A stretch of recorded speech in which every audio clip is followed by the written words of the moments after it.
Ted Bishop's life has been in golf, and it has been a very impressive career as a PGA professional. But it's not necessarily the path he intended to take. You know, I got into the business because I had a degree from Purdue in agronomy and turf management. And when I got my first job in Linton, Indiana at the Phil Harris Golf Course, they hired me really to be the golf course superintendent. But I had to make my money doing the things that a golf professional would do. So that's kind of how my career started. And you know, I got my PGA membership 5 years after I was into that job down there. Thankfully, Ted took that fork in his career path because he has certainly thrived as a PGA professional. In 1991, he built the Legends Golf Club in Franklin, Indiana, which was named the Indiana Golf Course of the Year just last year. And in 1998, Ted was named the Indiana PGA Professional of the Year. And in 2013, his contributions to the game in this state were recognized by his induction into the Indiana Golf Hall of Fame. It meant a lot, and I can remember exactly where I was when I got the phone call. I was by myself after the phone call, and I kind of broke down in tears, and it was just totally unexpected emotion on my part. And I think, you know, having lived in Indiana all my life, having started working on a par 3 golf course in my hometown of Logansport in 1971 between my junior and senior year in high school, and doing everything that I've really done with golf that I've really enjoyed in my career here in this state, it meant everything. But Ted's contributions were more than just statewide. In 2013, he was named the president of the PGA of America, a position he took very seriously.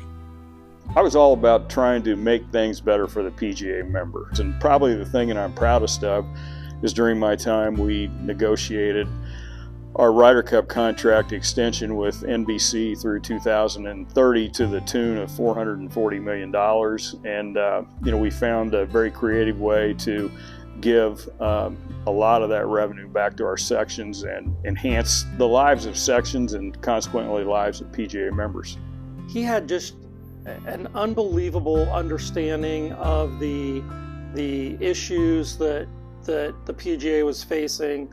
I would say probably his biggest accomplishments. One was that he doubled the amount of funding that the 41 PGA sections were getting from the PGA of America, and that was huge. I think the other significant impact Ted had was building a better relationship with the PGA Tour, which is critical, I think, and has remained very, very positive since Ted left office.